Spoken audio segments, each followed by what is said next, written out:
আমাকে ধরি ধরে জয় কৃষ্ণ কালী মায়ের জয়। জয় কৃষ্ণ কালী মায়ের জয়। ওই মা অনেক উপকার করতে। মা তোমার কি উপকার হয়েছে বললে? মা কি উপকার হয়েছে বললে?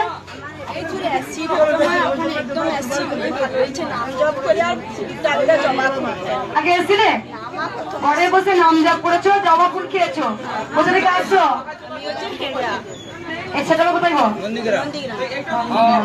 মা তো তার কাকিমার বাড়িতে গেল, একদিন যায়নি। মা সকালবেলা আমার জায়গা ছেড়ে দিয়েছে, অন্য লোক বসে গেছে কাকিমাকে স্কুলও।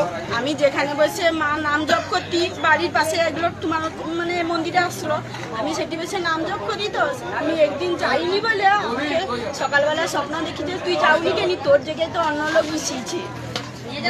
নাম জপ করতে বলে ও যেখানে বসে ছিল প্রচুর প্রচুর অ্যাসিড হতো। নাম জপ করে জবা ফুল খেয়ে ভালো আছো। মা তোমার কি উপকারে দিয়েছো? মা এবারে পাখা নিয়ে আসলে ভুল আর প্রথমবার এসেছে না এটা পাখা আনতে হবে, পাখা আনো না। সিমেন্ট দিবি সেও ভালো, সিমেন্ট দেবে তাও হবে। হ্যাঁ মা, আমি এসেছিলাম আমার স্বামীকে নিয়ে। মা ওর কমন নিয়ে চলতে পারতো না, কমন নিয়ে একদম দিদি কাজকর্ম করছে। মা ছেলের বিয়ে হয়েছিল না, আমি হাসি খুশিতে একটা বউ পেয়ে তাই জন্য আমার ননদের শাশুড়িকে নিয়েছি। জয় মঙ্গলা মাকে আমি বসতে ইয়ে করি, মাকে আমি সিমেন্টের বস্তার পয়সা করে দেবো। কোথা থেকে আসছো মা? আমি লিলুয়া থেকে মা। নামটা একবারই এসেছিলে, একবার এসে কাজ পেয়েছো। জয় জয় কৃষ্ণ কালী মায়ের জয়। যাও আবার প্রস্তাব